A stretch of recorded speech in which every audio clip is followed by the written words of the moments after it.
Avant de commencer la lecture de mes passages, des passages que le Seigneur m'a mis à cœur, je vais vraiment lire un passage. 2 Corinthiens chapitre 10, verset 4 au verset 5.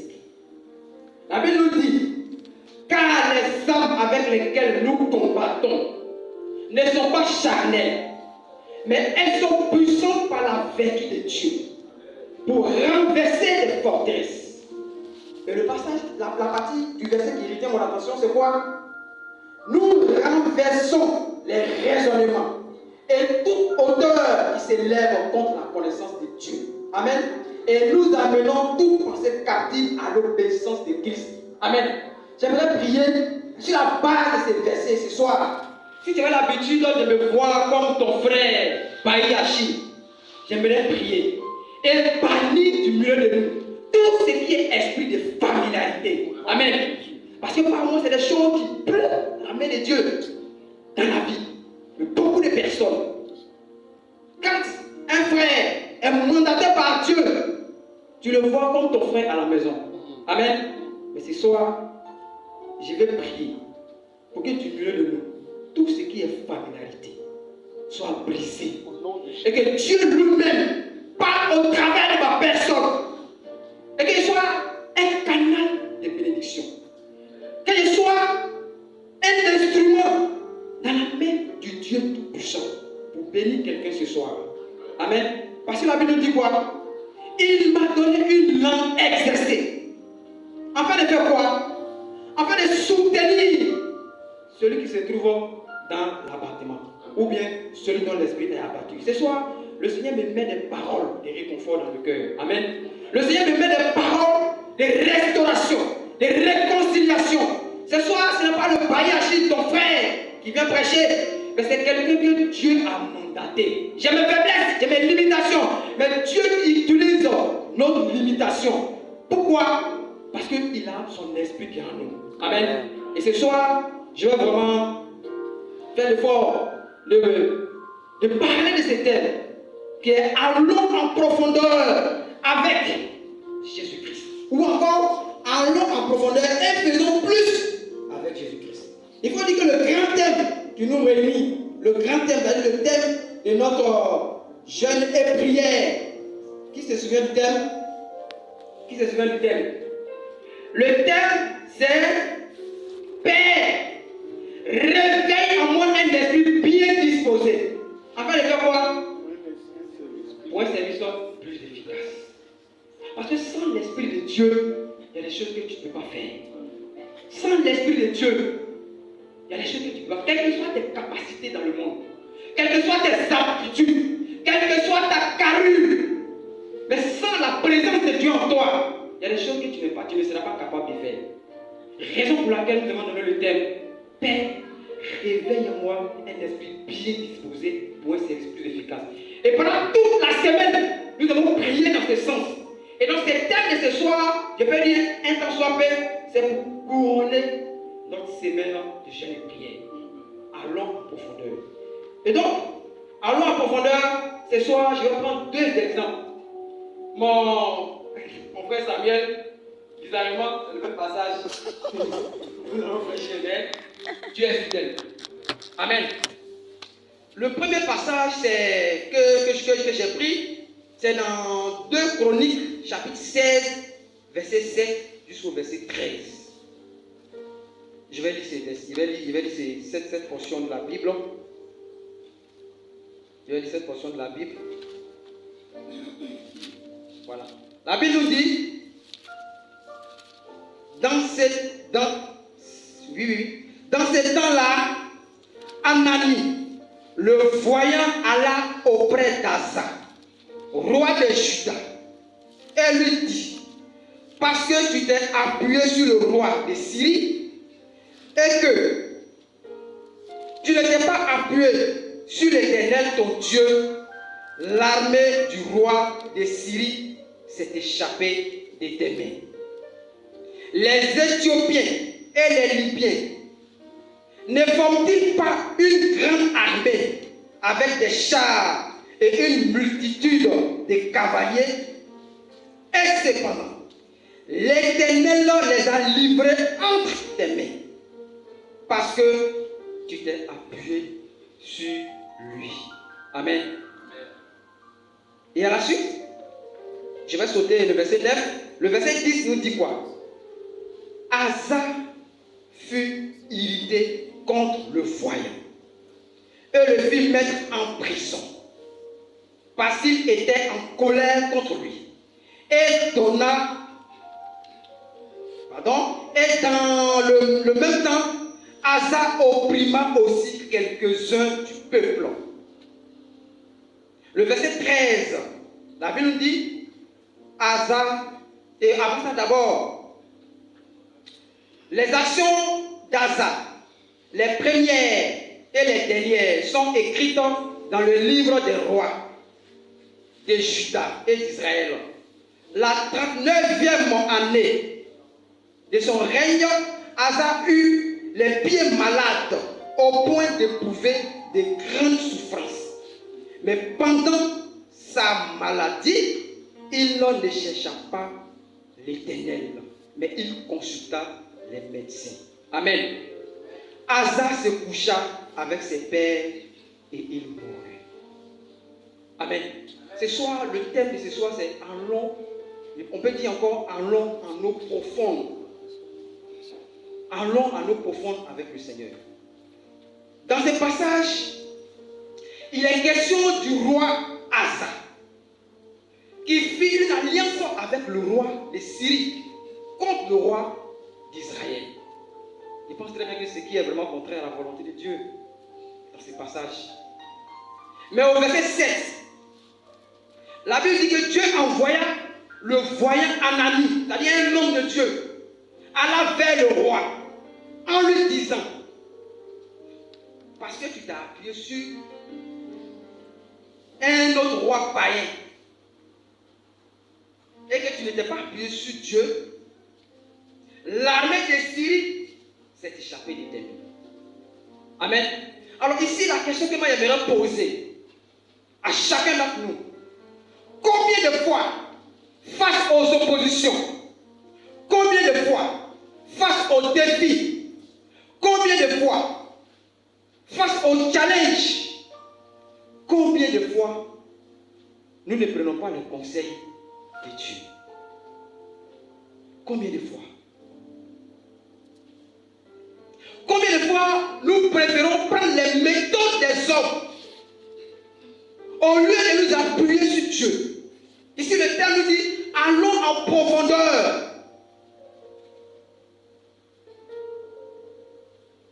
Mais aller en profondeur, c'est aussi s'appuyer sur Dieu. S'appuyer sur Dieu, c'est aussi connaître Dieu. Connaître Dieu, c'est vivre selon la parole de Dieu. Connaître Dieu, c'est manifester ce que Dieu te dit. Combien de fois ce roi ici, au lieu de consulter Dieu comme il avait fait auparavant, il a préféré prendre une autre méthode. Mais combien de fois cette manière de fonctionner nous fait manquer de bénédictions? Combien de fois? Dans ce cas ici, la Bible a été claire. La Bible dit parce que tu n'as pas consulté Dieu, le roi de Syrie ou l'armée de Syrie s'est échappé. C'est-à-dire normalement, il devait vaincre ce roi-là. Combien de fois nous perdons des victoires par moment parce que nous ne comptons pas sur Dieu? Il y a des victoires par moment que nous perdons. Au lieu de nous référer à l'essentiel qui est la Bible, qui est Dieu, on se réfère à des solutions par mois ou très souvent qui ne sont pas de Dieu. Pour certaines personnes, face au concours, c'est la corruption. Pour certaines personnes, face au querelle, tu te contentes de murmurer. Est-ce que c'est la solution? Est-ce que c'est la prescription de Dieu? Nous allons partir progressivement. Et peut-être que vous allez voir le fil conducteur de mon idée. Mais dans ce cas, Dieu a mis quelqu'un à côté de ce roi, qui était le voyant. Toi, dans ton cas, Dieu met les hommes de Dieu devant toi. Dans les prédications, à la maison, les frères en Christ. C'est pour ça que tout à l'heure, quand je voulais prier, je voulais commencer, j'ai dit que tout esprit de familiarité, tout esprit de familiarité, de complaisance. Parce qu'on a par moins tendance à voir le frère qui est là, peut-être que comme lui n'est pas pasteur, certainement lui, l'Esprit de Dieu ne parle pas par lui. Et si par erreur, il te fait des reproches ou il te reprend sur une attitude, c'est gâté. C'est pour ça que j'ai prié, j'ai dit ça. Mais lui, dans son cas ici, c'est le voyant que Dieu a envoyé. Toi, dans ton cas, Dieu envoie des gens auprès de toi. Dieu envoie ton enfant à la maison. Dieu envoie ton cousin. Dieu envoie ton ami. Dieu parle de plusieurs manières. Mais le roi ici, on va voir l'attitude du roi. Qu'est-ce que le roi va faire? Qu'est-ce que le roi va faire? Le roi, simplement, il va se fâcher. Parce qu'il est roi. Il va s'irriter. Il va mettre l'homme de Dieu en prison. Et derrière, il va se fâcher même contre le peuple de Dieu. Nous allons, comment est-ce qu'on réagit? Quand un frère vient me dire, ah frère, franchement, le Seigneur me met à cœur que voici telle chose que j'ai vue par rapport à toi. Comment tu réagis? Comment tu réagis? Est-ce que cette attitude peut te permettre de partir en profondeur, de faire des grandes choses avec Dieu? Est-ce que tu ne fais pas comme ces rois-là? Tu le mets à l'écart, et même tu ne parles plus avec lui. Et souvent peut-être que même tu évites même l'église. Parce que le frère en question qui t'a fait les reproches, il vient de l'église. Ce n'est pas là la solution. Mais le roi ici, qu'est-ce qu'il a fait? Il a mis l'homme de Dieu en prison. Et ensuite, il s'en est pris au peuple de Dieu. L'attitude qu'il ne faut pas adopter. Parce que quand vous voyez dans ce passage, l'homme de Dieu lui-même lui a dit, est-ce que le roi ou l'armée des Éthiopiens n'était pas aussi grande? Mais par le passé, tu as consulté le Seigneur. Le Seigneur t'a secouru. Pourquoi cette fois-ci, tu vas prendre des solutions qui ne sont pas divines? Amen. Pourquoi tu vas prendre des solutions qui ne sont pas divines pour des problèmes spirituels? Pourquoi face aux situations, en temps où la Bible te dit, en toutes choses, faites parvenir vos besoins à Dieu. Par quoi? Par des prières et des supplications. Avec des actions de grâce. Pourquoi est-ce que tu ne fais pas ça? Et tu prends une autre attitude. Est-ce que cette façon de faire peut t'amener en profondeur avec le Seigneur? Ici, ce roi-là, ce roi n'a pas voulu aller en profondeur avec Dieu. Il a oublié ses dieux. Il n'a pas fait comme David. Quand David était devant Goliath, il a dit quoi? Si le Seigneur, mon Dieu, qui m'a délivré de la patte des louches et de la griffe du lion, si ce Dieu est encore vivant, il va me permettre de vaincre Goliath. Et David a vaincu Goliath. Amen. Est-ce que toi, quand tu te trouves devant des situations, tu te souviens de tes victoires passées avec le Seigneur? Est-ce que tu te souviens de tes victoires passées avec le Seigneur? Donc aujourd'hui, ma prédication, ça sera plus des interrogations. On se pose des questions. Face à ces défis, face à ces situations, comment j'agis? Comment j'agis? Parce que ici, ce soir, à la sortie de cette veillée, notre objectif, c'est de faire quoi? D'aller en profondeur avec le Seigneur et de faire plus. Cela ne veut pas dire que tu ne le faisais pas avant. Tu faisais. Il faut aller encore en profondeur avec le Seigneur. Fais encore plus. Fais encore plus dans la connaissance de la parole de Dieu. Fais encore plus dans l'intimité avec Dieu. Gloire à Dieu. Et le dernier verset nous dit ici, le verset 12 jusqu'au verset 13, la Bible dit que Asa tomba malade. Et même pendant sa maladie, il ne cherchait pas Dieu. Vois comment il était Dieu. Pendant que l'homme de Dieu lui a déjà parlé, le gars tombe malade. Mais pendant qu'il est malade encore là, il ne cherche pas Dieu. Ils ont consulté qui? Il continue encore dans ce même chemin. C'est quoi? On appelle ça l'incrédulité. On appelle ça quoi? L'orgueil.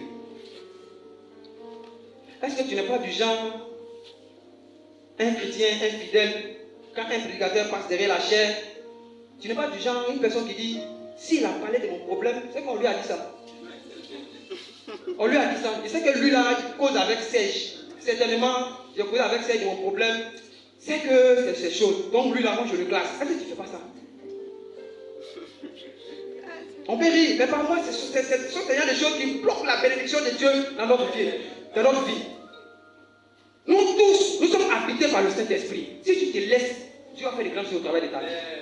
Ça sous-entend que peu importe celui qui s'arrête derrière ici, il s'arrête au nom de Jésus, pas en son nom personnel. Et quand il parle au nom de Jésus. Si tu ne reçois pas, peut-être que ce n'est pas ton repas, ou que tu n'es pas disposé. Ah, si tu ne fais pas comme ces rois-là, tu n'es pas têtu. Mais cette attitude-là, c'est une attitude d'entêtement, d'orgueil et hasard. Mais j'ai pris ce soir que cela ne soit pas ton cas dans le nom de Jésus. J'ai pris ce soir que cela ne soit pas ton cas dans le nom de Jésus. J'ai pris ce soir que cela ne soit pas ton cas, que tu ne sois pas comme le roi Asa. Et que tu te souviennes de tes victoires avec le Seigneur. Parce que ton objectif, c'est de faire quoi? C'est d'aller en profondeur avec le Seigneur et de faire plus. C'est de changer ta manière de prier. Et je pense que ce sera l'objet de la deuxième partie. Ma prédication, c'est deux parties. Celui-là qui n'a pas choisi d'aller en profondeur avec le Seigneur. Le roi Asa n'a pas choisi face au défi. Il a dit que lui, c'est son ministère. Parce qu'il est roi, n'est-ce pas? Mais pour le combat, il n'a pas choisi de se référer toujours au Seigneur. Ça, c'est un mauvais exemple. Et nous voyons la fin. Quand tu ne choisis pas d'aller en profondeur avec le Seigneur. Mais ce soir, ce n'est pas le cas de chacun d'entre nous ici. Amen. Parce que nous avons déjà choisi d'aller en profondeur avec le Seigneur, raison pour laquelle nous sommes là. Amen. Pour acclamer le nom de Jésus. On va continuer. Je pense que je vais aborder le pas. C'est bon, c'est pas communiqué. Voilà le même passage. On prend maintenant le cas de Anne. C'est un passage qui me bénit beaucoup. On va prendre le cas de quelqu'un qui avait l'habitude d'adorer le Seigneur, mais qui était face à un dilemme, un défi, et bien du surnaturel. Parce que la Bible est claire ici. C'est Dieu lui-même qui l'a rendu stérile. On va voir son cas. On va lire un peu. Je ne sais pas si c'est comme il a déjà prêché dessus, si c'est encore toujours la peine de pouvoir lire comment on appelle le passage. Mais, je vais lire quand même. Donc, on va prendre dans 1 Samuel chapitre 1. 1 Samuel chapitre 1. À partir du verset 1. La Bible nous dit, il y avait un homme de Rama. Bon, le reste est un peu loin, il n'y a pas du tout. Voilà. Il y avait un homme de Rama, pour le point, de la montagne de Pharaïm, nommé Elkana.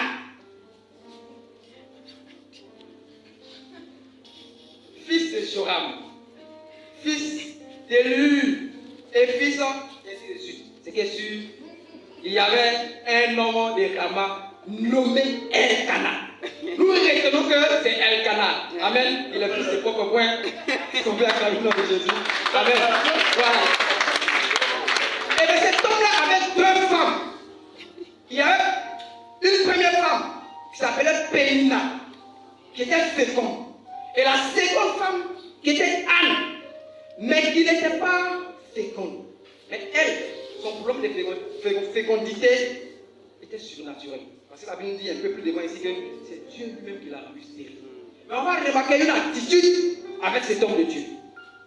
On va remarquer une attitude avec cet homme de Dieu. La Bible dit que chaque année, cet homme montait de sa ville à Silo pour se prosterner devant l'Éternel des armées et pour lui offrir des sacrifices. Chaque année.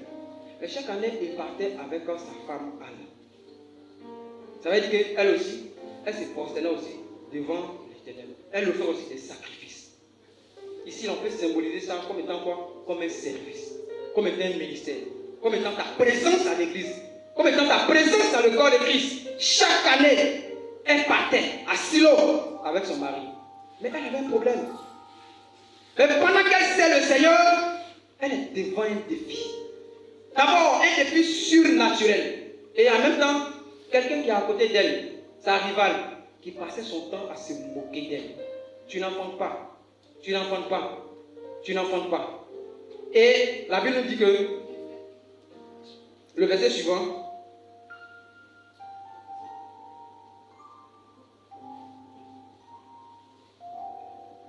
le verset 7, il dit, toutes les années, il en était ainsi. Mais avant ça, d'abord, sa rivale lui prodiguait des mortifications pour la porter à s'irriter. C'est-à-dire qu'elle faisait ça à dessein. Son objectif là, c'est de l'amener à se fâcher. C'était son rôle qui était là. Amen. Parce que quoi? L'Éternel l'avait resté. Il y a des gens qui ne savent pas que la situation par laquelle tu es en train de passer là, c'est Dieu qui a dit attends d'abord. Lui, c'est mort de toi. Dieu a dit attends d'abord. Ton temps n'est pas encore arrivé. Dieu a dit attends d'abord, ce n'est pas encore ton temps. Mais lui, c'est mort de toi parce que lui ne voit pas le surnaturel. Lui ne voit pas le spirituel. Mais face à cette situation, quelle est ton attitude? On va voir quelle était la première attitude d'Anne. Elle servait le Seigneur, mais quelle était sa première attitude? Et toutes les années, il en était ainsi. Chaque fois qu'Anne montait à la maison de l'Éternel, Pénina la mortifiait. Pendant que tu es en train de servir le Seigneur, et toi tu viens chanter, préparer des messages, pas d'autre encore, tu es servi d'autres, tu donnes pour le Seigneur, tu es diacre, tu es temps. Pendant que tu es en plein service, lui c'est mort de toi. C'est dans l'église comme ça que tu sers le Seigneur. C'est dans une telle église comme ça que tu sers le Seigneur. Pour faire quoi? Pour t'enlever sur le bon chemin. Amen. Éloigne-toi de ces personnes dans le nom de Jésus. Éloigne-toi de ces personnes. Que Dieu te donne le discernement pour s'éloigner de ces types de personnes. Coupe les liens avec ces personnes dans le nom de Jésus.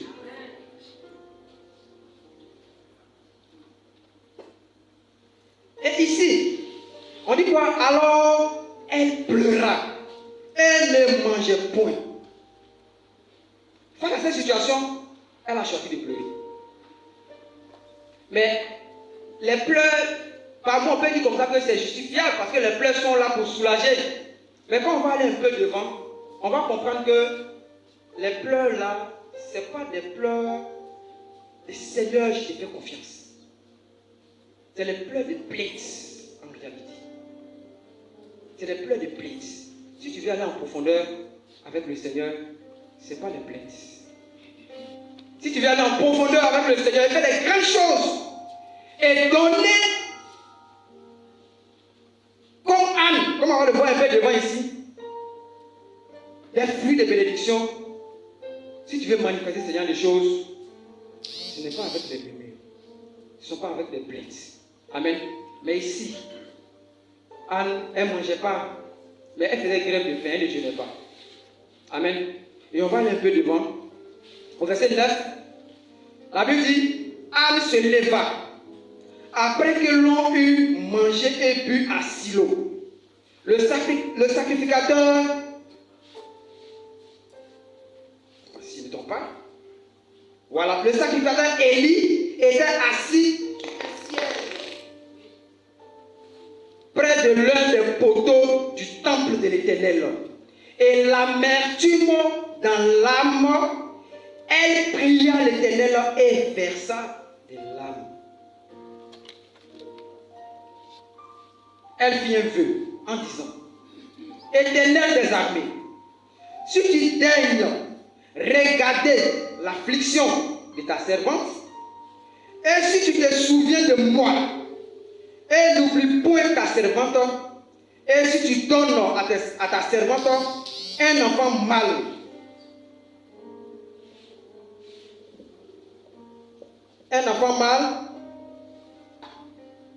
je le consacrerai à l'Éternel pour tous les jours de sa vie. Et le rasoir ne passera point sur sa tête. Gloire à Dieu. Cette fois-ci, Anne n'a pas choisi de pleurer avec amertume. Quand bien que le mot est mentionné ici, mais cette fois-ci, elle a prié d'une autre manière. Sa prière a été précise. Et en même temps, elle a fait feu au Seigneur. Ici, c'est là que je vais revenir maintenant sur notre thème. La Bible nous dit, allons en profondeur. Au début, la prière d'Anne était superficielle. Au début, la prière d'Anne était une prière du genre, toi ma rivale, tu te moques de moi, tu vas voir. Mais ici, la deuxième prière, elle s'est souvenue que là où elle était, c'était une traversée des déserts, ce n'était pas une malédiction. C'était une traversée des déserts.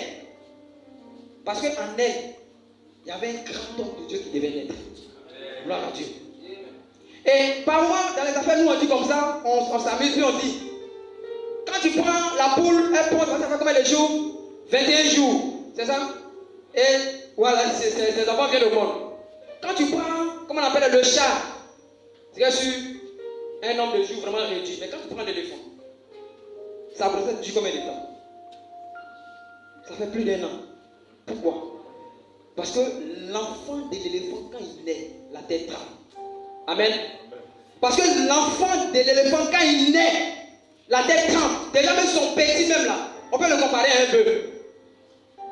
Donc parfois, la durée de tes épreuves matérialise par moment la grandeur de la bénédiction que Dieu a mis en toi. Pourquoi? On peut dire comme ça que Dieu ne peut pas te rendre riche. Il ne peut pas te donner une bénédiction sans te préparer au préalable. S'il ne te donne pas la capacité de gérer cette bénédiction, il ne pourra pas te la donner. Raison pour laquelle, quand vous avez pris Joseph, il avait sur sa vie, il avait la destinée de devenir, comment on appelle, premier ministre en Égypte. Mais toutes les situations par lesquelles il était passé, c'était une école.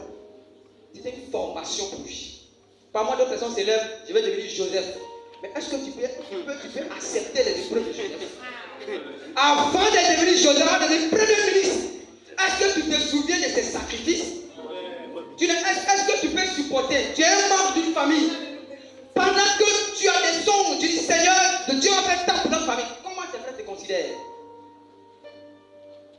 Est-ce que tu n'es pas rejeté par les frères? Il est celui seulement qui est le plus intelligent de la famille. Celui seulement qui a tous les diplômes. Ah, par-ci, par-ci, par-là. Est-ce que tu n'es pas accusé injustement? Mais pendant que tu es accusé injustement, est-ce que tu t'es tué comme Joseph l'a fait? Ça, c'est une parenthèse. Pour dire que, par moment, je le répète encore, la durée de l'épreuve, je dis bien l'épreuve, je n'ai pas dit une malédiction. Par moi, la durée de l'épreuve est synonyme de la grandeur de la bénédiction que Dieu a mis en toi. Parce que Dieu, il te prépare avant de te bénir. Mais ici, c'est vrai, les enfants de Pénina, moi je ne connais pas leur nom, mais on connaît Samuel. Alléluia. On ne connaît pas les enfants de Pénina, mais on connaît Samuel. Anne s'est souvenue. Elle a dit, Seigneur, souviens-toi de moi. Je sais que c'est toi. Maintenant là, ce n'est pas ma rival. Je sais que c'est toi. Mais maintenant là, réponds à moi. Non, je ne peux plus m'ignorer. Non, je ne vais pas dire que je ne peux plus me réveiller à 3h du matin pour prier. Seigneur, je vais braver la fatigue et je vais prier le Seigneur. Non, je ne peux plus dire que non, je ne peux pas lire la Bible. Maintenant, je vais lire la Bible. Non, je ne peux plus dire comme ça que bon, comme telle personne m'a dit telle chose, je vais lui rendre le coup. Non, je vais pardonner comme la Bible a dit. Elle a décidé de faire ça. Elle a décidé d'aller en profondeur avec le Seigneur. Et Dieu lui a dit, ah ma fille, tu as compris. C'est maintenant que moi je viens, je me manifeste. Gloire à Dieu. Ce soir, que cela soit ton cas dans le nom de Jésus. Amen. Que ta manière de prier change dans le nom de Jésus. Amen. Que ta manière de voir la vie chrétienne, de voir ta communauté, de voir l'évangélisation, de voir ton intimité avec le Seigneur change dans le nom de Jésus. Amen. Que tu ne dises pas que, bon, moi je suis la personne, je me vois, donc moi je fais mon truc et puis je me casse. Mais Dieu te voit. Que cette façon de change dans le nom de Jésus. Amen. Parce que par moment, Dieu t'attend au tournant. La seule chose par moment que nous recevons par grâce, c'est le salut.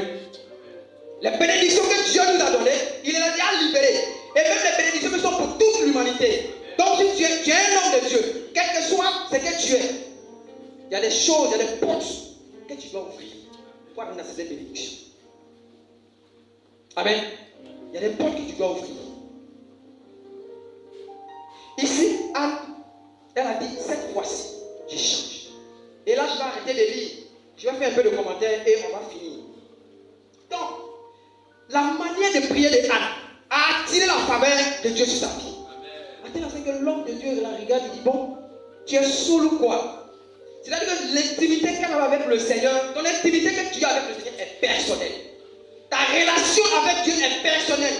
Ce n'est pas une relation à trois, avec soit le pasteur, avec toi, avec quelqu'un d'autre, même avec ton épouse par moment. Parce que le salut est personnel. Mais ces jours-là, Anne priait tellement que l'homme de Dieu même là, il n'arrivait pas à discerner. Il dit, tu es saoul. Elle dit, non, je ne suis pas saoul. Je suis en train de répandre mon âme devant le Seigneur. Je suis en train de partir en profondeur parce que je me suis souvenu que la situation dans laquelle je suis là, c'est Dieu. Il ne m'a pas maudit, mais il est en train de préparer dans mes entrailles un enfant qui va bénir Israël. Et qui au-delà d'Israël va bénir l'humanité. Et j'ai compris ça. Et l'homme de Dieu dit, qu'il te soit fait selon ta volonté. Il faut que ta manière de prier attire la faveur de Dieu sur ta vie. Il faut que ta manière de servir le Seigneur, tu ne regardes pas quelqu'un d'autre. Parce qu'on est venu ici, c'est Jésus que tu sers. Aucun homme de Dieu n'est mort à la croix du Calvaire pour tes péchés. Ta voisine, celle qui fait le ministère avec toi, elle n'est pas morte à la croix à cause de tes péchés. C'est Jésus qui est mort à la croix à cause de tes péchés. Est-ce que quand un humain te fait quelque chose, un frère en Christ te fait quelque chose, au-delà de l'aspect humain, les émotions, on peut comprendre. Mais après ça, comment tu gères ça? Comment tu gères? Ce soir, la Bible nous dit, allons en profondeur. Ne faisons pas comme ça. Il a choisi l'incrédulité. Les hommes de Dieu disent non. Il dit, moi je m'en fous de vous. D'ailleurs, je ne vous reçois plus même chez moi. Tu ne fais pas ça. Le frère Christ dit non, mon frère ou ma soeur. D'ailleurs, même là, l'église, même moi je ne viens même plus là-bas. Même. Votre église, moi il va ailleurs. Mais tu vas ailleurs, Dieu il est là-bas aussi, il te voit là-bas. Gloire à Dieu. Amen. Parce que ce n'est pas une église qu'on adore, c'est Jésus qu'on adore. Est-ce que tu es sûr de ton salut? Et très souvent, j'ai l'habitude de dire à certains frères, quitter ta communauté n'est pas la solution. Parce que là où tu t'en vas, il y a des hommes là-bas aussi. Là où tu iras, il y a des hommes. Si eux ne murmurent pas, eux ils insultent. Oui, c'est vrai. S'ils ne murmurent pas, ils insultent. Donc tu vas fuir les murmures. Là où tu es, tu vas arriver là-bas, tu vas trouver des insultes. Donc partout tu iras, tu vas trouver le côté humain. Mais tu dois aller au-delà du humain. C'est ça que nous profondeur avec le Seigneur. Ce soir, ou ce matin du moins, les papas, les mamans, les frères en Christ, comme je l'ai dit à l'introduction, la Bible dit que le Seigneur m'a donné une langue exercice. Ça sous-entend que quand tu te mets devant le Seigneur, tu parles pour Dieu. Tu parles de la part de Dieu. Que ces passages ou ces thèmes te fassent du bien ce soir dans le nom de Jésus. Amen. Que ta manière de voir maintenant ta vie chrétienne change. Que les péchés, petits péchés bizarres cessent dans ta vie dans le nom de Jésus. Amen. Que les comportements de rancœur changent dans ta vie. Parce que tu n'as qu'une seule existence sur la terre. Tu ne vas pas vivre deux fois. Si Dieu t'a envoyé à EBA, peu importe, Dieu t'a envoyé en tant qu'une partie de la solution de ce qui se produit. Gloire à Dieu. Amen. Gloire à Dieu. Amen. Donc allons en eau profonde avec le Seigneur. Réglons nos comportements. Et comme on nous l'a dit ici, la meilleure manière, c'est de s'exposer à la parole de Dieu. Mais encore la Bible nous dit, si vous savez ces choses, vous êtes heureux. Pourvu que vous les pratiquez. Ne te contente pas de dire, je suis dans une église où on enseigne la parole de Dieu. Quel est l'effet de cette parole de Dieu dans ta vie? Est-ce que tu ressembles à quelqu'un à qui on a enseigné les grandes doctrines? Face au péché, comment tu réagis? voix d'abord avant de dire Seigneur, c'est celle-là vraiment, manifeste ta volonté. Ou tu pries le Seigneur d'abord, Seigneur, je sais que tu m'as appelé en tant qu'évangéliste. Mais comme la Bible a dit, la femme est une aide. Amène-moi celle qui sera mon aide. Mais celle a la capacité de pouvoir m'aider sur mon champ de mission. Est-ce que tu as prié avant de rencontrer l'homme seul? Par moi, quand je parle de ça, les gens me disent que je suis trop littéraire. C'est pas ça. Mais c'est ce que la Bible nous dit. Découvre d'abord ta vision. Où vas-tu? Quel est ton appel? Moi, par exemple, je fais, comment on appelle là, du trading. Je peux m'asseoir là, du matin jusqu'au soir. Du soir jusqu'à demain matin. C'est ça mon travail. C'est là que je gagne mon argent. Amen. Est-ce que moi j'ai prié pour dire que celle qui va venir là, elle est un gars qui s'assoit devant l'écran comme ça tous les jours. Est-ce qu'elle va pas venir casser mes écrans? Si elle casse mes écrans, est-ce qu'on va divorcer? Parce que c'est là-bas qu'elle a dit que mange. Est-ce que j'ai prié pour ça? Gloire à Dieu. Que ta manière de prier change dans le nom de Jésus. Que ta manière de prier change dans le nom de Jésus. Mais comme dans le cas d'Anne ici, il faut découvrir la main de Dieu dans ta vie. Et que tu saches que peu importe ce qui arrive, c'est parce que Dieu l'a permis. Que tu te souviennes que tu Seigneur, tu l'as permis. Il est temps maintenant que tu agisses. Parce qu'il a décidé de libérer. La bénédiction que tu veux me donner là, elle est à toi. Elle a dit le fils que tu veux me donner là. Moi je vais te l'offrir. Toute sa vie. Prends-le. Par la foi, prends-le. Je ne l'ai pas encore reçu dans mes entrailles, mais prends-le. Et quelque part devant, la Bible dit quoi? Dieu se souvient d'elle. Elle donnant un enfant. Du nom de Samuel. Et Samuel dit quoi? Un grand homme de Dieu. Amen. Et que ce soir, on parte en profondeur avec le Seigneur. Qu'on aille en profondeur. Qu'on aille en profondeur. Qu'on limite, qu'on élimine toutes nos limitations humaines. Parce que la Bible dit quoi? L'amour parfait bannit toute crainte. Très souvent, quand tu n'arrives pas à faire quelque chose très bien, c'est que tu n'aimes pas bien. Mais quand tu aimes efficacement, tu n'as pas de crainte pour manifester. Gloire à Dieu. Amen. Que ce soit Dieu mette dans nos cœurs l'amour parfait. Et je pense que c'est cet amour-là qui nous anime. Pendant que certains sont en train de... Je ne suis pas en train de dire que ceux qui sont en train de dormir, ils n'aiment pas Dieu. Mais je dis, nous on est privilégiés, n'est-ce pas? Alléluia. C'est cet amour-là qui nous a animés. Et on est là. On ne veut pas dormir. Gloire à Dieu. Amen. Donc ce soir, voici vraiment ce que le Seigneur m'a mis à cœur. Alléluia. Et la Bible nous dit ici, il n'est pas fait comme le roi Asa. Faisons comme Anne. Changeons d'attitude. Allons en eau profonde avec le Seigneur. Et qu'à la maison, dans la rue, au travail, et qu'on sache que toi tu es un enfant de Dieu. Qu'on sache que toi tu es chrétien. Tu n'as rien dit. Quand tu arrives quelque part, le sorcier de l'endroit, c'est que lui là, il y a une présence qui est arrivée. Quand tu arrives quelque part, parmi les collègues, peut-être que la pratique, c'était l'immoralité. Mais quand toi tu arrives, ta manière de faire, parce que lui là c'est un chrétien. Il ne faut pas te confondre aux gens. Parce que ton comportement, c'est ce qu'on appelle l'évangélisation comportementale. Il y a des gens qui seront convertis à cause de ta manière de te comporter. Il y a des gens qui vont refuser l'évangile parce que la manière dont tu te comportes, tu ne sont pas un chrétien. Et que ce soit que Dieu se souvienne de nous. La manière dont il s'est souvenu de Anne. Et qu'il nous donne aussi la promesse.